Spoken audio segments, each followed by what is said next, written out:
Olá, pessoal, boa noite. Sejam bem-vindos para esta primeira live aqui no canal do Escritório Nildo Moraes. Hoje nós temos um tema bem bacana, bem relevante. Aí vamos falar sobre filosofia, patrística. Vamos explicar para vocês aí, caso não saibam, né, o que é a patrística. Falar um pouco também sobre teologia, filosofia do direito, baseada aí no primeiro filósofo, né, praticamente que escreveu, foi muito da filosofia do direito foi baseada nos escritos de Santo Agostinho. E mais uma vez, conosco aqui, como sempre, meu professor, continua sendo para mim, grande mestre, professor Samuel Merbach. Aproveito para colocar para vocês aí, todas as quartas-feiras, nós teremos uma live, ou no meu canal, ou no canal do professor Samuel Merbach, e já te convido a curtir essa live, compartilhar, para que esses assuntos cheguem a mais pessoas. Boa noite, professor, seja bem-vindo. Essa é a primeira live aqui no canal de aula. Antes nós estávamos fazendo aí num canal voltado para o empreendedorismo, né? Porque não tínhamos alcançado 100 inscritos. Então, desde já, se inscreva no canal do professor Samuel Merbach, é só digitar no YouTube Samuel Merbach, vai aparecer lá, se inscreva no canal. Faltam 33 inscritos para conseguirmos fazer lives do canal do professor Samuel. Aqui deste canal, pela primeira vez, estamos conseguindo fazer, mas é importante que você nos ajude aí fortalecendo o canal. Boa noite, professor, seja muito bem-vindo aí. Boa noite, professor Nildo Moraes. É sempre bom estar aqui juntos, né, nas quartas-feiras, trazendo algum assunto do direito, da filosofia, ou da história, ou da educação, para a gente estar aí aprendendo e estudando juntos, né? Sim. E também levando aí a filosofia para mais pessoas, né? Sim. E nessa semana o seu canal chegou a 100 pessoas, uma marca importante. Parabéns, Nildo. Opa, conseguimos aí. E na live de hoje vamos falar de um assunto bastante interessante. A primeira escola forte, né, de filosofia da Idade Média, a patrística, né, que tem como seu principal expoente o Santo Agostinho. Então vamos ver um pouquinho da obra, da vida de Santo Agostinho, da escola patrística, né? As obras. Então vai ser uma live bastante interessante, tanto para quem gosta de direito, ou de filosofia, ou de teologia, professor Nildo. Com certeza. Nós vamos procurar aqui, o pessoal que está entrando na live agora, é muito importante a participação de vocês, até mesmo para sugerir um tema, né, para que a gente traga aqui. O objetivo é fazer lives semanais, sempre procurando trazer um assunto muito pontual, seja para um concurso público, seja para a OAB, seja para o seu conhecimento pessoal, caso você goste desses temas, é algo que a gente faz com muito prazer. E dedicamos aí, né, essas horas durante a semana, preparamos o material antes e trazemos para vocês esses assuntos. Professor Samuel Merbach, nós ouvimos o nome patrística, e é claro que já dá para remeter a um certo conceito. Mas o que seria a patrística? Patrística é uma escola de filosofia que surge do período de transição entre a Antiguidade e a Idade Média, né? E a patrística vem de padres, os primeiros pais, os primeiros padres da Igreja Católica, né?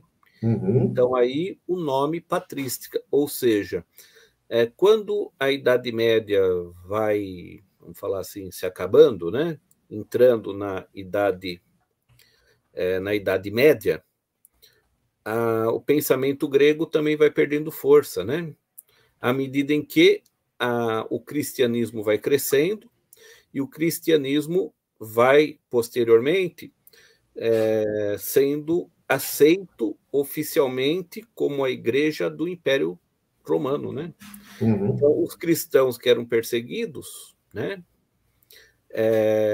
Isso muda de uma maneira bastante acentuada, né? Os romanos que perseguiam os cristãos, com o imperador ali Justiniano, né? Constantino e outros imperadores, né? Se vai ter a conversão da nobreza romana para a religião cristã, né? Ou seja, houve uma grande mudança.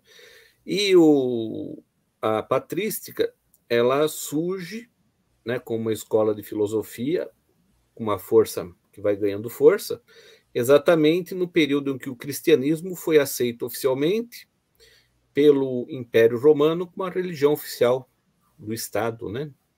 Então, aqui uma grande mudança. Claro que esses primeiros padres também eram estudiosos da filosofia grega, né? Sim, era o que era conhecido, né, anteriormente, mas só para fazer uma divisão, porque nesse ponto aqui, que o professor mencionou, em relação a uma transição, né, dos cristãos que eram perseguidos, houve ali um rompimento entra um pouco da teologia, né? Então, acontece ali um rompimento do judaísmo para uma transição do cristianismo. Isso acontece por volta do ano, ali em torno, biblicamente, em relação ao apedrejamento de Estevão. Tá? Ali se rompe ali. Estevão era um apóstolo, né? Então, lá no ano, provavelmente no ano 33, no ano 30, perdão, eu preciso só confirmar a data, mas foi nesse momento aí, em relação a essa divisão entre judaísmo e cristianismo. Ali houve um rompimento, e a partir daí, então, se dá, então, o que o professor Samuel aí havia mencionado, dessa transição aí acontece aí do Império, né, Romano, ter o domínio, a princípio, de tudo isso, e havia uma união entre Estado e Igreja. Tá? Posteriormente, houve, novamente, uma separação, e nós já falamos aí em outras lives, né, professor? Sobre essa separação, e a fé cristã, então, era baseada na Igreja Católica dos padres apologetas, né? Apologistas. O que é apologia, professor Samuel Merbach, para a gente colocar o conceito aí? Então, olha só, as primeiras manifestações patrísticas foram professadas por aqueles que ensinavam, né, que eram a favor da fé cristã. Uhum. Padres apologistas que a todo tempo buscavam elaborar uma defesa do pensamento cristão, né? Entre os que se dedicavam à apologética estavam aqueles que misturavam o cristianismo com a filosofia grega pagã, como Justino, né? E os que defendiam a exclusão do paganismo grego desse movimento, como Tertuliano, né? Ou seja, vai haver uma mescla entre o pensamento cristão e o pensamento grego. Alguns eram favoráveis a isso e outros não, né? Tá? Então, esse é o momento histórico que vai estar acontecendo, né? Perfeito. Bom, só confirmando aí, o apedrejamento de Estevão foi entre o ano 33 e o ano 40, tá? Só para colocar assim uma data um pouco mais precisa. Bom, essa parte da patrística aí, apontada aí pelo professor Samuel Merbach, e após isso, deixa eu ler aqui um comentário aqui, professor. Doutor Paulo Ferrari manda cumprimentos aqui para a gente. Muito obrigado aí pela participação, doutor Paulo. Eu creio que a sua irmã, a Ana Tereza Merbach. Minha irmã. Sejam muito bem-vindos aí. Muito obrigado pela participação. Comentem à vontade, perguntem. A participação de vocês aqui é muito importante para a gente. Vou passando essa fase introdutória do que seria a patrística, e nós entramos aí no que seria, assim, a principal figura, né, da patrística, que seria Santo Agostinho, muito conhecido, muito citado. Santo Agostinho, ele foi considerado o primeiro doutor da Igreja Católica, né? E ele conviveu entre os anos 354 e 430. Ele foi filósofo, escritor, um grande pensador da Idade Média. Teólogo, entre outras coisas. Professor Samuel. E ele buscava, né, ver e estudar essa relação entre fé e razão, entre igreja e Estado, né? E essa discussão entre fé e razão, igreja e Estado, vai dominar durante toda a Idade Média, né? E o que é interessante notar é que o Santo Agostinho ele sofre uma grande influência do Platão, né? O pensamento platônico, principalmente aquilo que é conhecido como a teoria das ideias, né? E ele dividia, vamos falar assim, entre aspas, né, o mundo entre o mundo ideal e o mundo dos sentidos, né?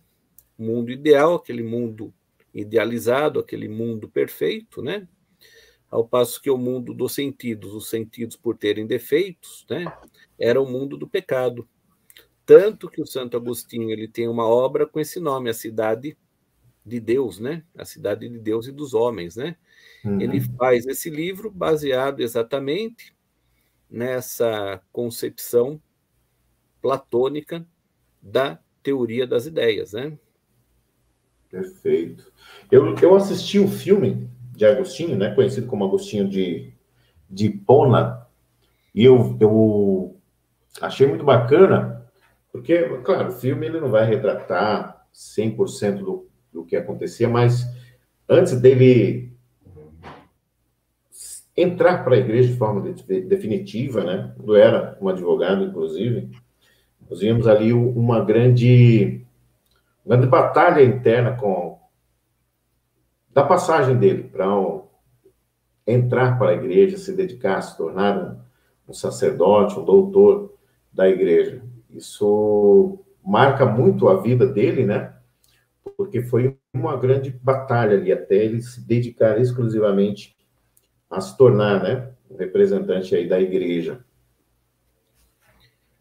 E é interessante notar, né, Agostinho de Hipona, ele nasceu em Tagaste, né, cidade da Numídia, hoje Argélia, na África, né?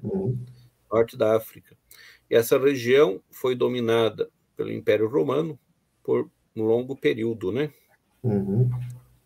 E ele era africano, né? Na região hoje onde se encontra Argélia, né? Falando um pouco da biografia dele, né?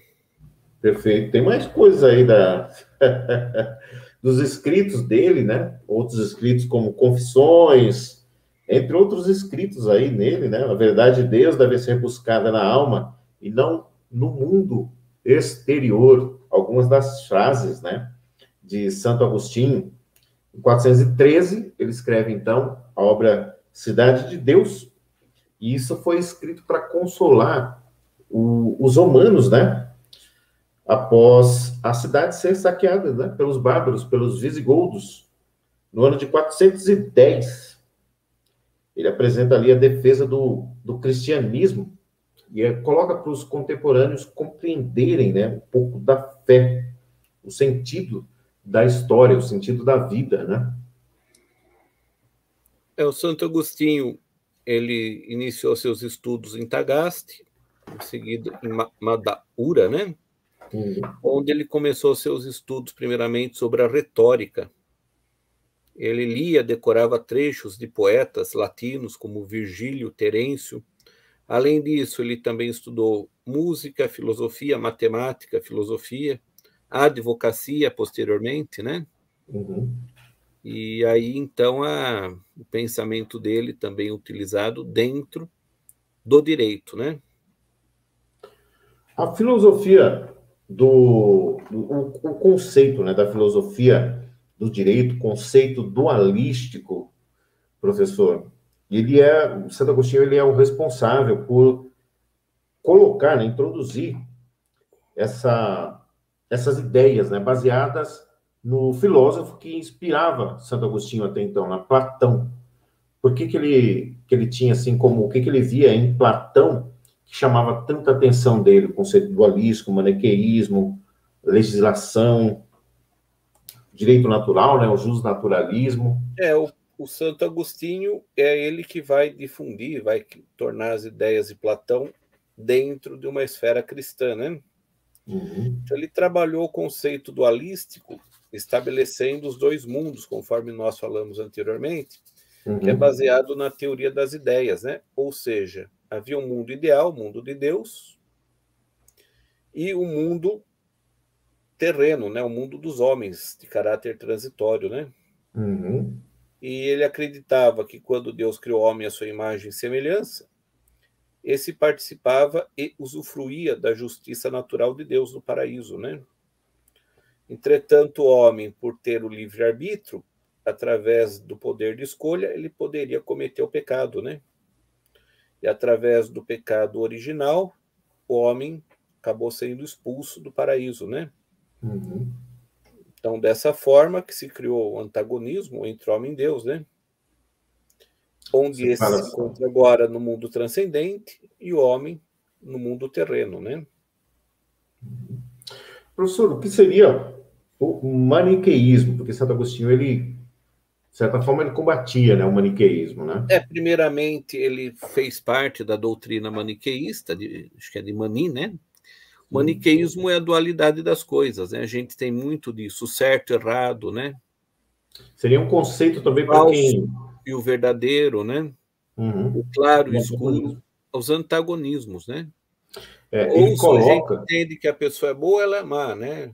Ou o Uhum. sujeito é justo e injusto. Então, é esse dualismo é o que a gente tem como maniqueísmo agostiniano, né? Uhum. Primeiramente, ele concorda com essa doutrina e depois, através dos seus estudos, do seu amadurecimento, ele acaba deixando o pensamento maniqueísta, né?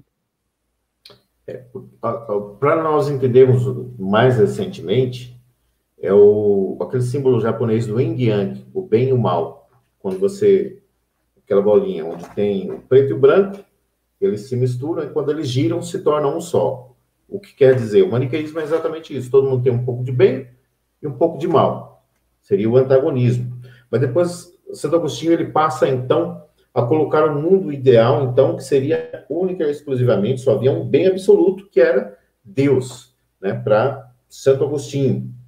Porém, um homem, como o senhor bem colocou aí, né, ele comete erros, se torna ignorante, por consequência, gera o mal e a injustiça, mesmo que bem intencionado. Essa era uma das ideias, né, de Santo Agostinho que ele introduziu. E um outro ponto assim bem importante, Santo Agostinho ele foi também um legislador, né? Ele divide ali entre a lei eterna, o direito natural, e a lei humana, né? As leis criadas pelos homens para viverem em sociedade. E ele dizia ali que era preciso que a fé orientasse a lei dos homens, né? De modo que essas leis se tornassem minimamente justas. E esse tipo de lei, para Santo Agostinho, visava a paz social. Aqui a gente vê aquela discussão, né, aquela reflexão entre direito natural e direito positivo, né? Uhum. Então, o Santo Agostinho ele tem a chamada doutrina da lei, que ele entende que há uma lei eterna, né? Lei eterna, aquela lei de Deus, né? E essa lei eterna, ela se correlaciona com a lei natural, né? E a lei natural é aquela lei que tem um embasamento, para Santo Agostinho, tem um embasamento religioso, né?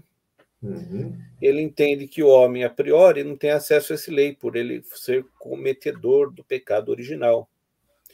Entretanto, para ele, o homem pode ter acesso ao direito natural através da fé, usando o livre-arbítrio. A lei eterna, para Agostinho, visa a paz eterna. A lei humana é semelhante à lei positivada, a lei feita pelos homens através de codificações e legislações escritas, né? A Uhum. lei humana, são as leis criadas pelos homens para viver em sociedade, né? Santo Agostinho entendia que era necessário que a fé orientasse a lei dos homens, de modo que essas leis se tornassem, pelo menos, um pouco justas, né?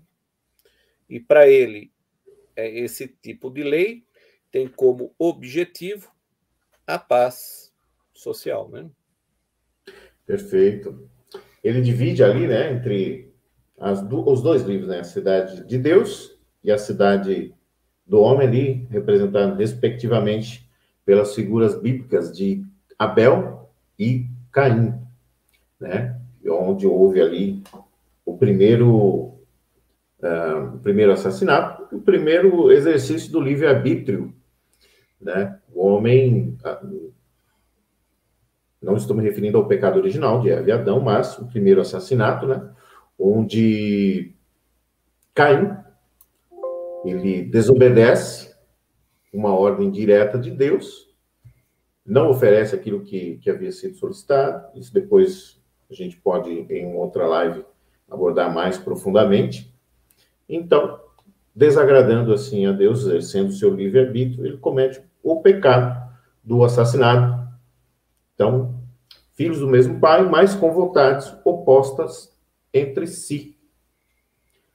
Dois amores diferentes, duas cidades, o amor a si mesmo, no caso de Caim, desprezando o amor a Deus, porque para contextualizar, Deus havia solicitado um sacrifício, né?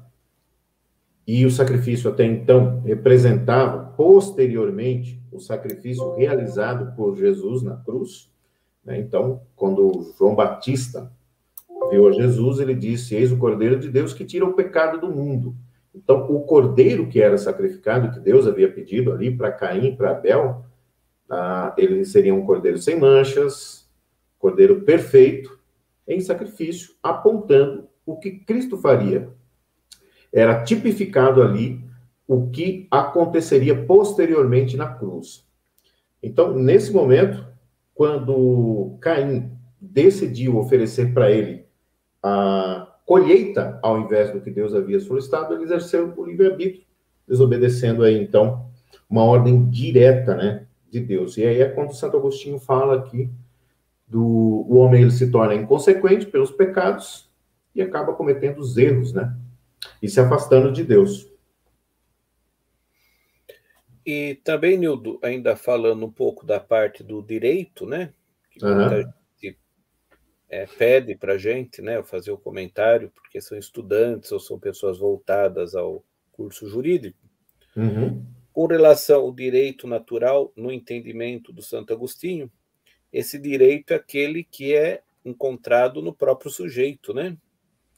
E esse sujeito deveria buscá-lo dentro do seu interior, né? Atualmente, esse conceito é bastante semelhante àquilo que a gente entende como moral, né? Ou seja, o costume, aquilo que é encontrado, aquilo que é do foro íntimo de cada cidadão, de cada pessoa, né? E o conceito de justiça é bastante semelhante ao conceito de São Tomás de Aquino, né? Sim. Aquilo que é conhecido por Aristóteles como sendo a justiça distributiva, né? Então, o que é que quem fala primeiramente desse tipo de justiça distributiva é Aristóteles, que falava, né, que justiça é dar a cada um o que é seu, né? Ou seja, partilhar aquilo que cabe a cada um, né? Bom, aí nós entramos aí na influência, professor, de Santo Agostinho, né? Tanto na filosofia quanto no cristianismo. A filosofia patrística, né? Que é o que nós estávamos debatendo aí até agora, né? Cristianismo ocidental.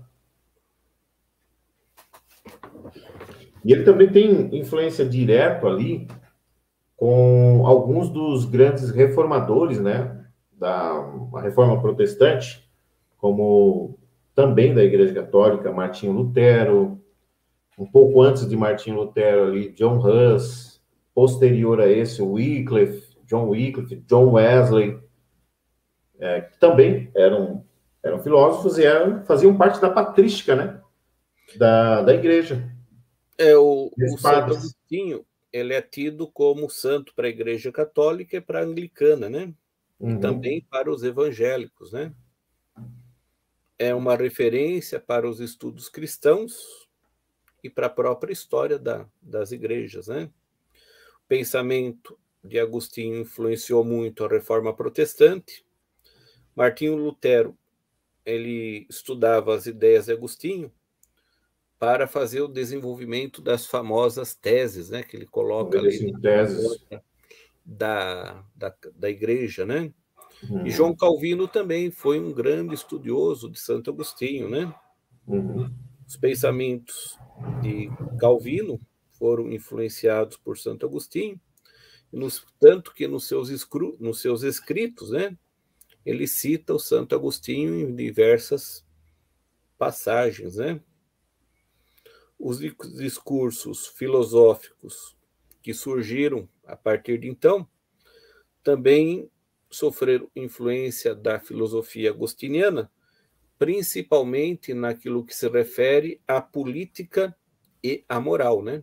Então, o pensamento de Agostinho foi além, né, dos muros da igreja, conforme se verifica aqui no estudo da história, né?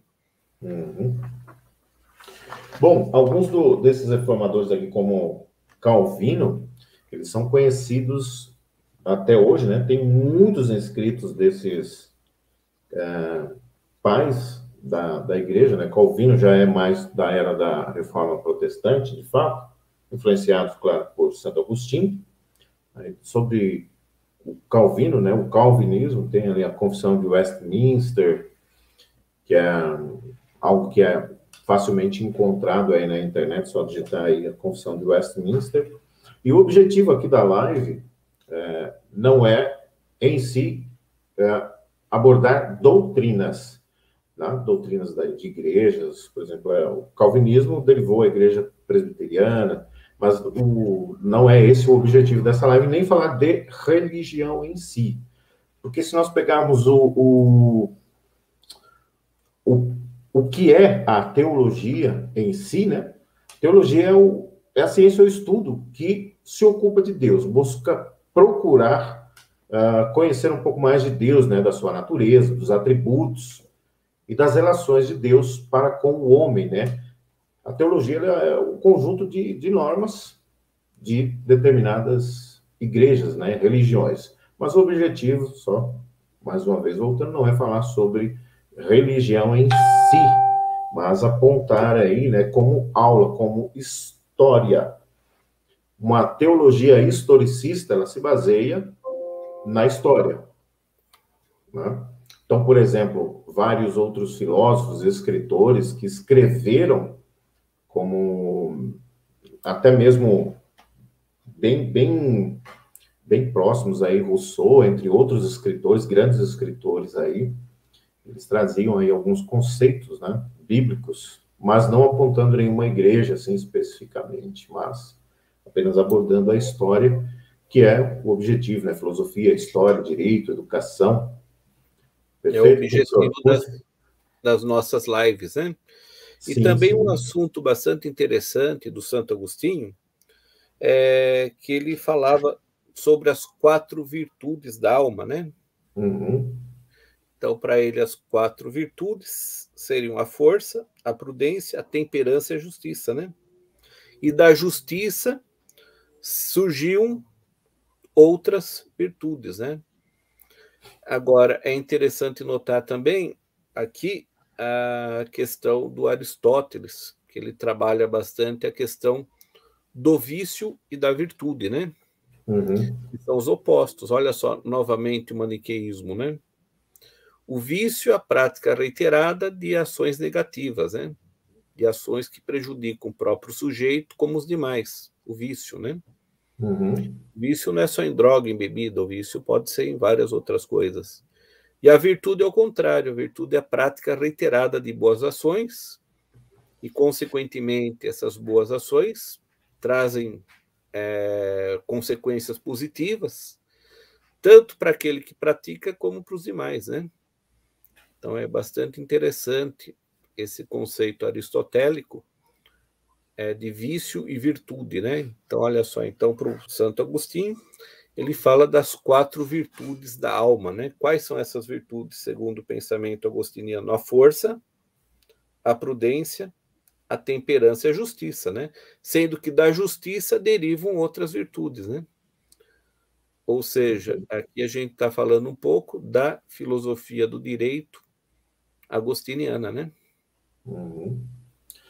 Professor, só para a gente trazer um pouco, eu vou pegar emprestado aqui um outro grande filósofo, escritor, que também influenciou muito o direito, inclusive, tem um conceito aqui, depois de Agostinho, que eu quero falar, o conceito de trindade, né, que é muito importante para a igreja. Esse é um conceito que relativamente novo, recente, mas um outro grande escritor que trouxe aí grande contribuição para o direito foi Maquiavel, né? Só pegando um pouquinho emprestado para a gente fazer aí a tripartite, aí a divisão, né? O que nós podemos abordar, de forma, mesmo que de forma, só para a gente dar sequência aqui no assunto, o que Maquiavel trouxe aí para o direito que a gente pode encaixar aqui, professor? O Maquiavel, ele é tido como um pensador realista e não pensador idealista, né? Uhum. O Platão era idealista, assim como Santo Agostinho, né? Ao contrário deles, a gente tem na Grécia Antiga Aristóteles, que era materialista, né? Uhum. E o Maquiavel, que era realista. Então, a moral trabalhada por Maquiavel é aquela moral que era praticada no momento em que ele existia, né? Uhum. As Pega lá ações aquele do conceito do governante. príncipe, né? Exato. E Então, falar o que é melhor ser temido ou respeitado. Tem alguns conceitos assim que de exato. Maquiavel. Então, a moral descrita por Maquiavel era a moral sem esse caráter idealista, ou seja, era coisa real, era aquilo que realmente acontecia do governante com relação aos seus governados, né? Uhum. E aí que surge o termo maquiavélico, embora Maquiavel ele não fosse maquiavélico, né? Aí adquire o sentido pejorativo, né? Sim, Maquiavel ele somente escrevia aquilo que acontecia na época dele, sem maquiagem. E, perfeito. infelizmente, surge o termo maquiavélico, que seria uma ação ruim, né? Mas Aham, Maquiavel não era ruim, tanto que ele foi, inclusive, torturado durante a sua vida, né? sim. Então, a moral é outro estudo interessante, né? Tanto de Agostinho, como de Maquiavel, como de outros pensadores, né? A moral, ela varia de acordo com a sociedade, de acordo com a cultura de um povo, né? Aham, Então, o entendimento de moral idealista é um, né? Como, por exemplo, do Santo Agostinho ou de Platão, né? Ao passo que a moral em séculos posteriores, na Europa, era completamente diferente, né? Então, a moral ali descrita por Maquiavel é bastante diferente daquele pensamento idealista de Santo Agostinho e de Platão, né? uhum. Eu peguei mesmo para a gente fazer uma pincelada, para fazer esse antagonismo, Para a mas gente entender principalmente. melhor as diferenças, né? Exatamente. E aí voltamos aqui para a parte do conceito de trindade, mas antes tem um outro conceito muito importante também, que era o mal para Santo Agostinho, que era a ausência de Deus. O mal para Santo Agostinho, né? Eu concordo com isso, o mal é a ausência de Deus, né?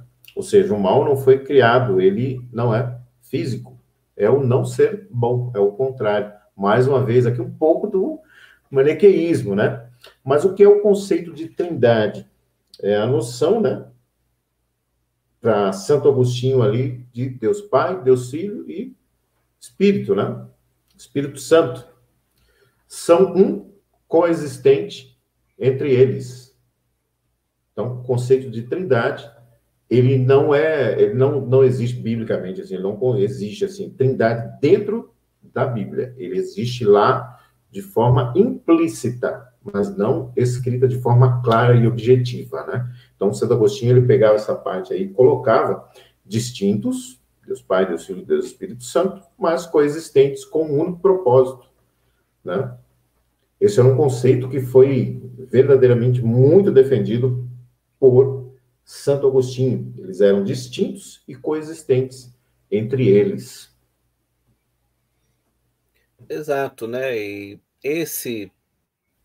antes dele, quem trabalha um pouco essa questão da trindade e do uno é o Plotino, né? Que foi um pensamento, né, um pensador neoplatônico, né? Uhum. Então, para quem quiser se aprofundar no assunto, as leituras do pensador Plotino são bastante interessantes, né?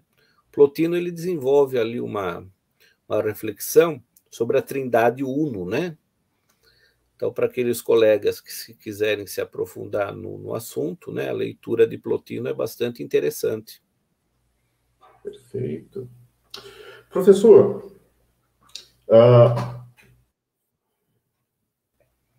quando existe a união entre Estado e Igreja, na época ali de Santo Agostinho, posteriormente isso começou a haver uma divisão onde tinha os reis, né? Que os reis tinham muito poder, por exemplo, em muitos casos, Martim Lutero, que nós comentamos muito pouco sobre ele aqui, mas ele tinha uma carta de salvo-conduto de quem? Do rei, para que ele pudesse ministrar suas aulas, suas palestras, onde ele era convidado, né? Então, a igreja, ela detinha o rei, a igreja, misturada com o Estado, eles indicavam, existia muitas reuniões entre os sacerdotes e o rei, mas essa união, ela começou a se romper.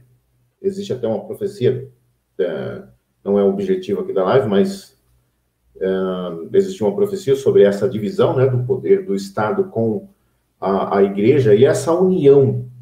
Como Santo Agostinho via essa união entre Estado e Igreja, e a partir disso aí, essa dissolução? Olha, durante o período de Agostinho está acontecendo, né, essa união, né? E essa união no Ocidente vai se desfazer, sobretudo, a partir da Revolução Francesa, né? Uhum. Nós falamos aí na Então, última live. durante toda a Idade Média existe essa fusão entre Igreja e Estado, né? Uhum. Tanto que os reis eles eram nomeados pelos sacerdotes, né? Uhum. Na própria Europa. E Nós pegamos recentemente a rainha Elizabeth, ela foi empossada, né? Professor, só dando boa noite aqui para um colega de classe, também aluno do senhor aí, o Júlio Rodiliani. Lembra dele, professor? Lembro, um abraço para o Júlio, seja Júlio, bem-vindo. grande abraço, obrigado pela participação aí. Já fiz uma live também com o Júlio, inclusive está convidado a fazer. O Júlio também é professor, um parceiro de trabalho, grande amigo, grande advogado. Obrigado, Júlio. O resultado dessa divisão, quando aconteceu ali com a partir do iluminismo, né? Só para a gente ampliar um pouco, mas ficar dentro do tema principal aqui da live, tá, pessoal? E, por favor, se vocês tiverem alguma pergunta, estamos aqui para o professor Samuel, né, para responder aí a pergunta de vocês. Fiquem à vontade aí para fazer algumas perguntas. Professor, o senhor mencionou aí um filósofo, Plotino, que é um filósofo neoplatônico. Também mencionou São Tomás de Aquino, que já faz parte da escolástica. Exatamente. Qual a diferença entre a escolástica e a patrística, por exemplo? Que é o Então, posterior, né, a escolástica. Quando a escolástica, porque o que acontece na história da filosofia, geralmente, quando uma escola vai perdendo força, surge outra, forte, né? E assim por diante. Então, a história da filosofia, ela didaticamente se divide em escolas, né? Escolas anteriores, escolas posteriores, escolas que vão surgindo, escolas que vão perdendo força, né? Com a patrística, quando ela perde força, surge uma outra escola, ainda na era medieval, Idade Média, né? Também de cunho religioso, de cunho cristão, que era a escolástica, né? A escolástica tem como seu principal pensador o São Tomás de Aquino. Uma diferença, tem inúmeras, né? Vamos falar de uma delas. Vamos falar da diferença levando em consideração os principais pensadores, né? Então, na patrística, Santo Agostinho, ele sofre uma influência, ele é um estudioso do pensamento platônico, né? Platão era idealista, né? O pensamento de Platão, uma das grandes contribuições de Platão foi a teoria das ideias, né? Uhum. Ou seja, as coisas surgem na esfera ideal e se concretiza no mundo dos sentidos, né? Então, por exemplo, vamos supor engenheiro. O engenheiro, como que ele faz uma casa? Como que ele elabora uma casa? Primeiro, ele idealiza essa casa, né? Ele idealiza que a casa tem tantos metros quadrados, que tem vários cômodos e assim por diante. Idealizado isso, ele coloca no papel, entrega esse projeto para o construtor, que vai lá e levanta a casa, né? Então, todos nós somos idealistas, né? Todos nós temos influência platônica. Nós idealizamos criar uma live sobre Santo Agostinho, estamos aqui no Mundo dos Sentidos falando sobre a live. Então, isso é platônico, isso é platonismo puro, né? Ao passo que a escolástica teve como um dos seus principais pensadores São Tomás de Aquino. São Tomás de Aquino, ele sofre uma influência maior de Aristóteles. E Aristóteles, ele desenvolvia um pensamento materialista, matéria.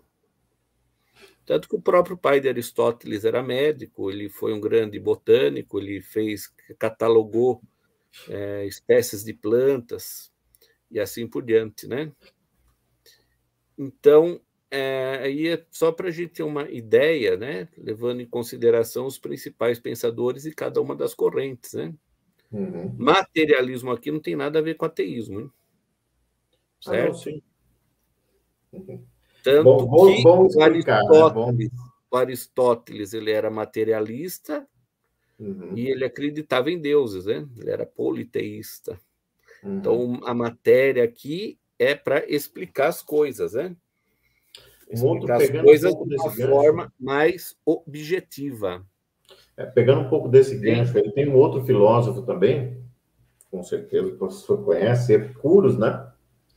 Que ele colocava ali uma dualidade, inclusive, na alma, né? Uma divisão entre alma e espírito, colocando aí, misturando aí Aristóteles e Platão, o materialismo com a ideologia. Sim, idealismo, né? Então, o Platão ele é um pensador idealista, ao passo que Aristóteles é materialista, né? Agora, tem um outro também... Acho que o quadro de Rafael, né? Ali que tem os pensadores, né? E o Aristóteles está do lado do Platão. O Platão ele está apontando para cima e Aristóteles para baixo. Platão ideal, Aristóteles matéria. Né? Então, aí é uma das diferenças, né? Também, com o passar dos anos, o pensamento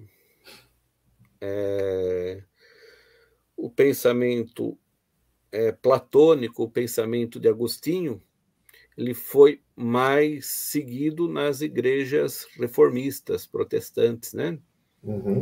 Ao passo que o pensamento aristotélico tomista foi mais seguido na Igreja Católica. Essa é uma outra diferença também, né?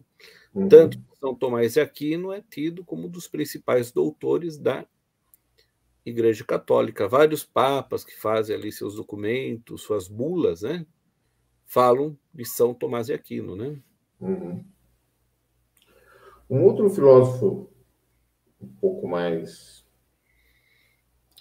recentes, né? Recentes mesmo, já no final do Império Romano, o Marco Antônio, Epiteto, eles tinham uma outra filosofia que eu o convido a fazermos uma live específica sobre isso, e eu me refiro ao estoicismo.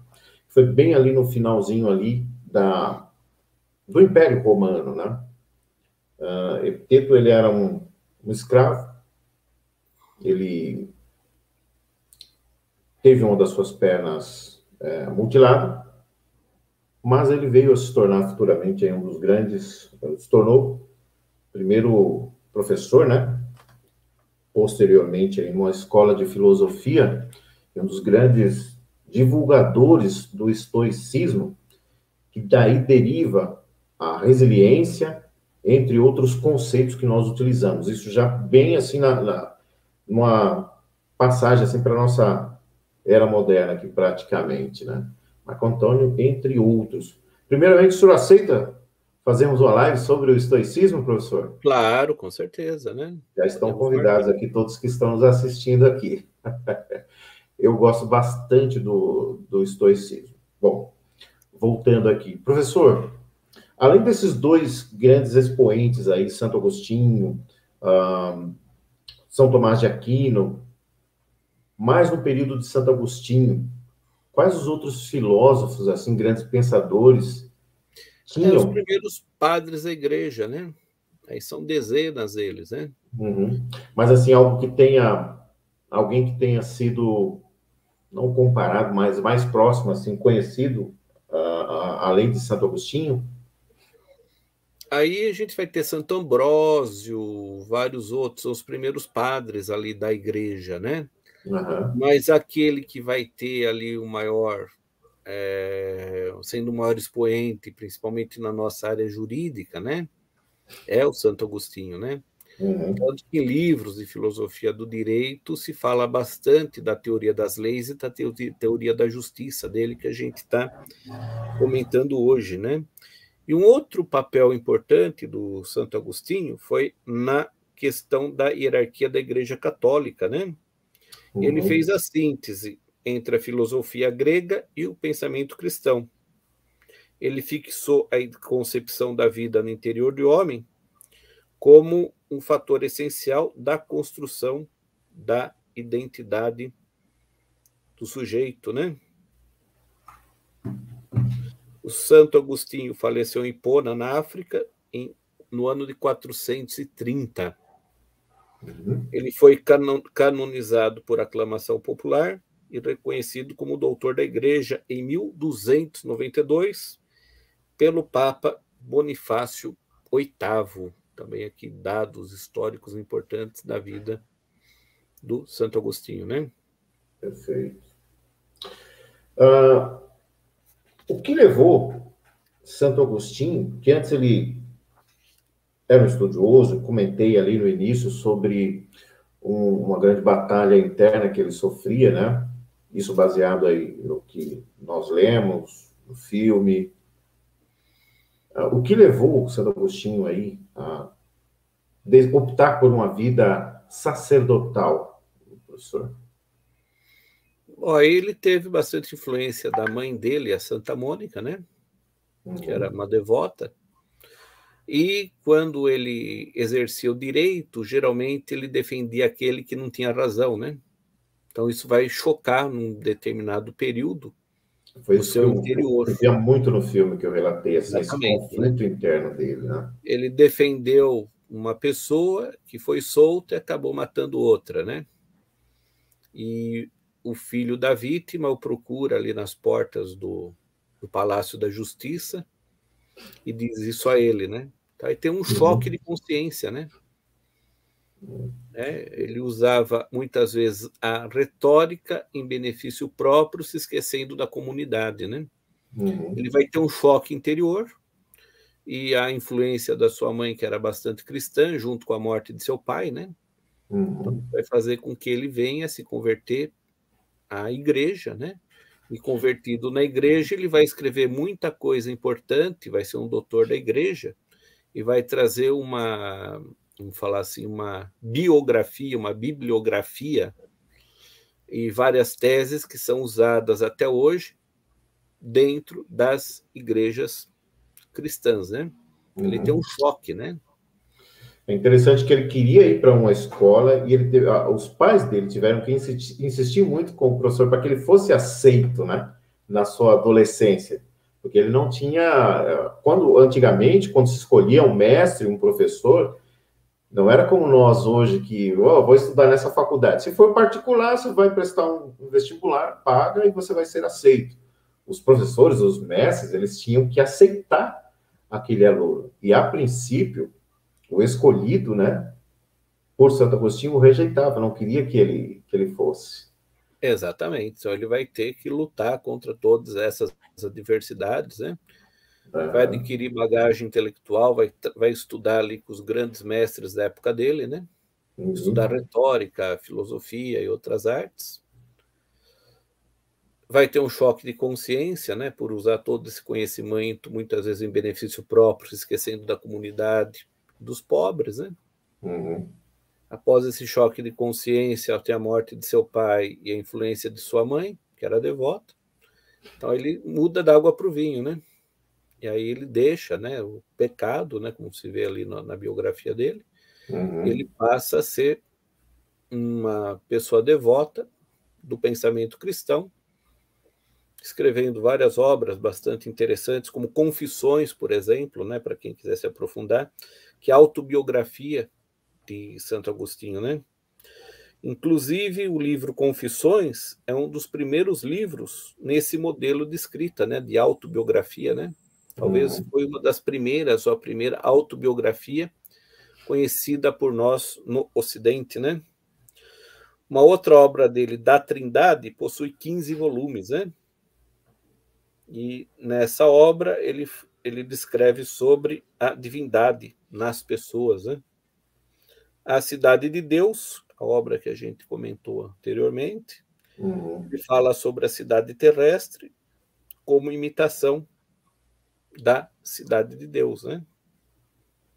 Então, esses conceitos, eles são muito presentes na Bíblia, principalmente ali, quando Deus fala com Moisés, fala, eu vou te dar uma imagem, um modelo de um santuário, você vai fazer um igual aí na Terra, o povo do Êxodo, né? Só voltando lá atrás aí, todos esses conceitos, assim, como esse conceito aí dessa ideia de Santo Agostinho, de uma cidade terrena e uma cidade celestial, digamos assim, né?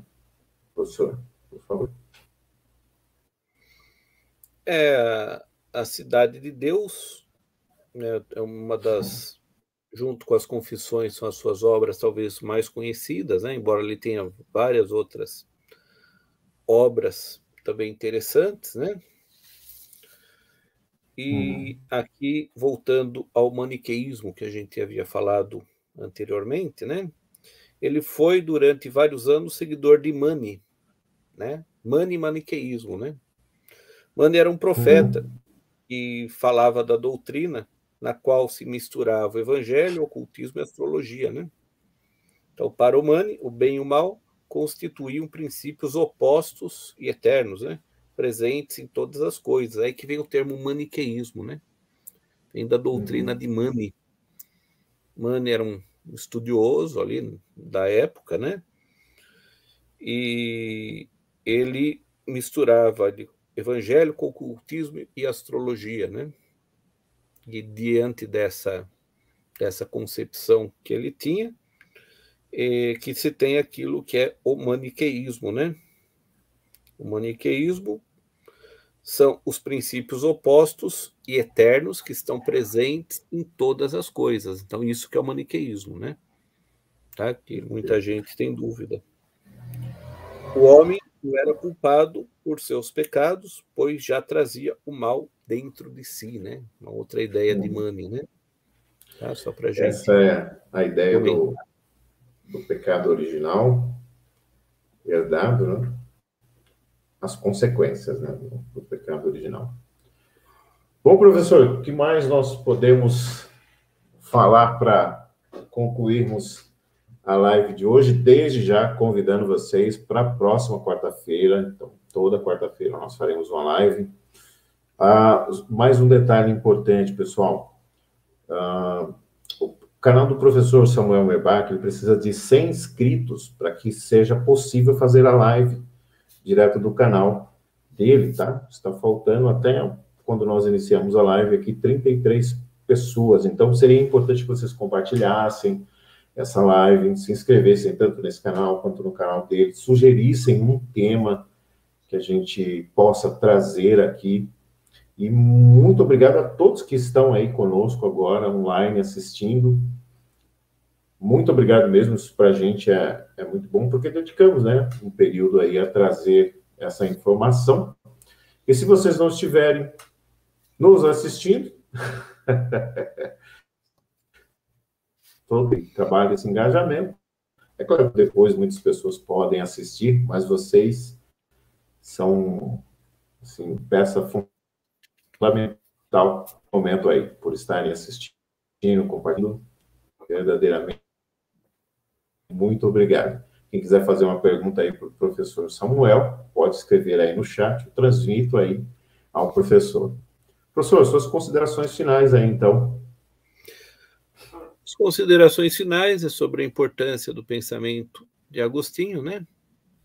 Tanto para a filosofia do direito quanto para a teologia, e que muito das suas concepções estão presentes ainda hoje, tanto na vida das pessoas, quanto nas religiões cristãs ocidentais, né? Então, é um pensamento bastante rico, né? Nós falamos um pouco da biografia, e com certeza, aqueles que quiserem se aprofundar e continuar seus estudos, né? Com a live de hoje tem um pontapé inicial, né? Tem um início para continuar os seus estudos, tanto sobre a patrística quanto Santo Agostinho. Perfeito. Então, pessoal, mais uma vez, muito obrigado aí a participação de todos vocês. Desejamos aí um excelente restante de noite. E até a próxima quarta-feira. Professor, seu contato para que o pessoal possa falar direto aí com o senhor, o seu e-mail. Sim, professor Samuel Merbach, @gmail.com, né? E pedir também que o pessoal se inscreva no meu canal do YouTube, professor Samuel Merbach, né? Tanto pelo canal quanto pelo e-mail, a gente está à disposição para responder as perguntas e trocar ideias sobre os assuntos que são pertinentes. Valeu, pessoal. Boa noite. Até a próxima live. Obrigado, professor. Excelente noite. Excelente noite a todos. Obrigado a todos e até a próxima.